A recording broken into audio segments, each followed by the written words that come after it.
Welcome. परमपूज्य श्री गजानन महाराजांचे वास्तव्याने परम पावन झालेले श्री क्षेत्र शेगाव रोज येथे हजारो भक्त भारतातील कोण्याकोपऱ्यापासून या तीर्थस्थानी येतात व परम पावन समाधीचे दर्शन घेतात. कालावधी 19वे शतक 1878 ते 1910. शेगाव बुलढाणा जिल्हा महाराष्ट्र भारत येथील गजानन महाराज हे दत्तत्रय परंपरा संप्रदायाचे भारतीय गुरु होते. त्यांचा जन्म कधी झाला हे माहीत नाही, परंतु ते पहिल्यांदा त्यांच्या तरुण वयात म्हणजे वयाच्या 30व्या वर्षी 1878च्या फेब्रुवारी महिन्यात 23 तारखेला दिसले. त्यांचे भक्त ही तिथे गजानन महाराज प्रकट दिन म्हणून दरवर्षी साजरी करत असतात आणि ऋषी पंचमी हा दिवस त्यांची पुण्यतिथी म्हणून पाळतात. गजानन महाराज हे आधुनिक काळातील थोर संत आहे. त्यांनी भक्ती मार्गाने देवापर्यंत पोहोचता येते हा संदेश दिला आहे. गजानन महाराजांचे चारित्र दासगणू महाराजांनी श्री गजानन विजय ग्रंथामध्ये लिहिले आहे. हे गजानन विजय या ग्रंथाचा संस्कृत अनुवाद येवला जिल्हा नाशिक येथील प्रसिद्ध संस्कृत विद्वान पंडित डॉक्टर श्री प्रसाद शास्त्री कुलकर्णी यांनी केला आहे. माघ वैद्य 7 शके 1823 फेब्रुवारी 1878 या दिवशी 30 वर्षाचे गजानन महाराज शेगाव जिल्हा बुलढाणा येथे दिगंबर अवस्थेत लोकांच्या प्रथम दृष्टीत पडले. त्यावेळी ते देवीदास पातुरकरांच्या मठाबाहेर उष्ट्या पत्रावळीतील शिते उचलून खात होते.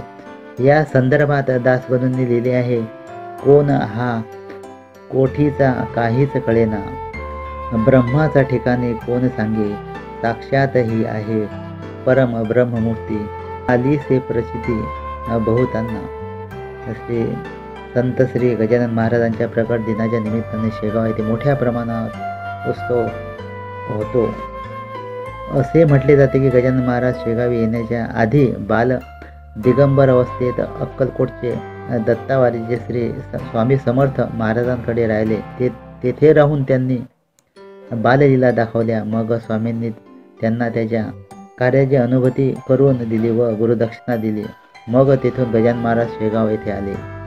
6 फूट सडसडीत शरीरयष्टी, रापलेला तांबूस वर्ण, तुरळक दाढी व केस, वस्त्र विहीन शरीर आणि गुडघ्यापर्यंत पोचणारे हात अशी त्यांची देहचर्या होती. पाय अनवाणी आणि हाती असलीच तर एखादी चिलीम व तिला छापी गुंडाळलेले असे ते नेहमी असत. असे संत गजानन महाराजांची अशी मूर्ती एखाद्याच्या घरात लगबगीने घुसत असे अंगणात ओसरीवर मुक्काम ठोकीत असत. मग घरधन्याने भाकर तुकडा दिला तर खावा, अन्यथा तो तसाच तिथून पुढील मुक्कामी निघून जात असत. अशी त्यांची बालसुलभ वृत्ती होती. कोठेही बेधडकपणे घुसून पाणी प्यावे, नाहीतर ओहळातच ओंजळीने पाणी पिऊन तहान शमवावी असे त्यांचे वर्तन असे.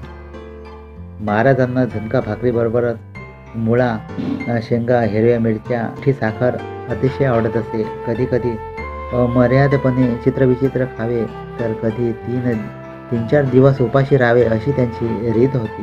भक्तांकडून येणारे पंचपक्वान्नाचे ताट असो वा कोणी कुस्तीतपणे दिलेला वाटलेल्या मिरच्यांचा गोळा असो, प्रसन्न भावाने त्याचेही ते सेवन करीत. गरिबा घरी जे अन्न सहजपणे उपलब्ध होऊ शकेल अशाच प्रकारचे अन्न म्हणजे ज्वारीची भाकरी, आंबडीची भाजी, पिठले असे पदार्थ महाराज आवडीने खात. म्हणूनच आज महाराजांच्या भंडाऱ्यासाठी इतर 5 पंक्वाच्या व्यतिरिक्त ज्वारीची भाकरी, पिठले आणि आंबाडीची भाजी बऱ्याच वेळा करतात. आता श्री संत गजानन महाराजांचं मंदिर एवढं मोठं आहे की तेथे रोज सकाळी 9 ते रात्री 9 पर्यंत प्रत्येक भक्ताला तिथे जेवण हे उपलब्ध असते. मुळ्याच्या शेंगा, हिरव्या मिरच्या, पिठी साखर हे पदार्थ कोणी आणून दिले की ते लहान बालकाप्रमाणे हिरावून खात. मग या पदार्थाचे ढीग रचणे वा त्यांचे लहान सहान वाटे करणे यासारख्या बाललीलांमध्ये ते गुंग होऊन जात. महाराजांना चहाविषयी विलक्षण प्रेम होते. चांदीच्या मोठ्या वडियातून मिळणारा गरम गरम चहा पाहून ते खुलत असत.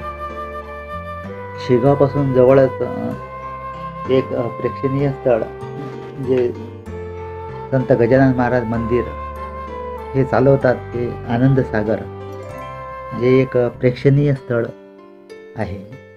शेगाव हे एक महाराष्ट्रातील प्रसिद्ध असे तीर्थक्षेत्र आहे व इथे जे त्यांचे डिसिप्लिन आहे, नियमबद्ध पद्धतीने चालणारे येथील प्रत्येक काम हे नियोजनबद्ध चालते.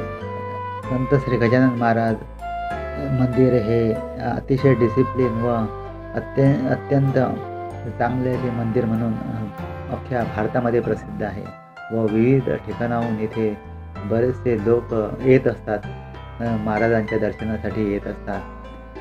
एखाद्या मॅन्युअलप्रमाणे कसे केले जाते व कशा प्रकारे त्याचे नियोजन केले जाते हे याचे उदाहरण म्हणजे श्री गजानन महाराज मंदिर, जेथे प्रत्येक गोष्ट हे व्यवस्थित नियोजन केलेली व शिस्तबद्ध अशा पद्धतीने आहे. त्यामुळेच ते पूर्ण भारतामध्ये एक प्रसिद्ध मंदिर म्हणून ओळखले जाते. मंदिरापासून 6 किलोमीटर अंतरावर जवळच श्री गोमाजी महाराज यांचे एक भव्य मंदिर आहे, जिथे लोक नेहमी जात असतात.